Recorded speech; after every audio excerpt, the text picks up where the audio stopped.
Why Kuno cheetahs are at risk due to radio collars is an explained, portion. It's one of those premium, details that have been given out by the Indian Express. It's got pointers. There are three possible factors. Three factors could have made the Kuno cheetahs more vulnerable due to collars than other big cats and individuals of the species in Africa. Cheetahs, Dr. Jhala pointed out, grows a winter coat. It's a little more furry compared to the coats of tigers. A 2020 study led by researchers from Swansea University in the United Kingdom criticized the 3% collar weight rule for not factoring in animal athleticism. Using collar-attached accelerometers, the researchers found that during movement, the forces exerted by the collars were generally equivalent of up to 5 times the collar's weight for a lion. Now, the third reason is the pathogens that aggravated the wound under the collar could be novel either to the African cheetahs or to the Indian conditions. These animals could be vulnerable to certain local pathogens. Essentially, the radio collars are a big problem. But more importantly, Prime Minister Narendra Modi is going to be chairing that high-level meet on reviewing the situation of cheetahs and their deaths in the Kuno National Park. It's going to be a high-level meeting.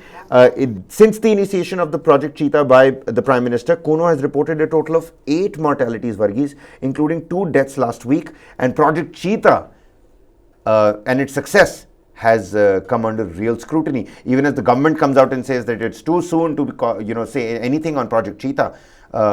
What's your take on this?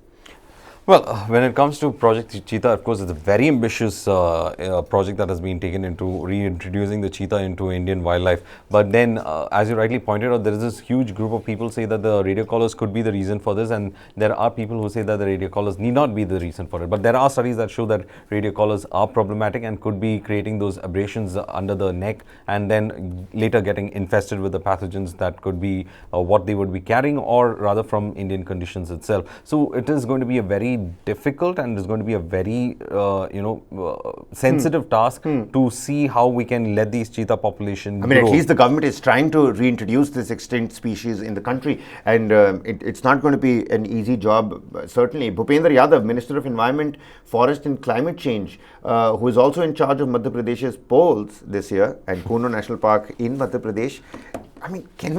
Can we look at anything without looking at elections? Yeah. But anyway, has been assigned to continuously monitor the situation at Kuno alongside Chief Minister Shivraj Singh Chauhan.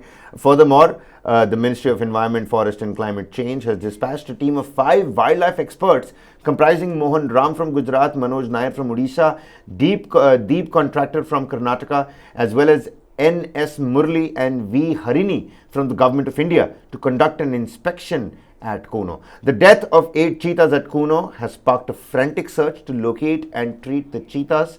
In the midst of these events, the Madhya Pradesh government relieved senior IFS officer Jasbir Singh Chauhan of his duties as the state's chief wildlife warden on Monday. So administrative changes also happening just because of Tejas's death. And these cheetahs that have come from Namibia, it's not like they're only affecting the wildlife around them. They're affecting people's jobs also. They're affecting people in the Ministry of Environment and Climate Change as well.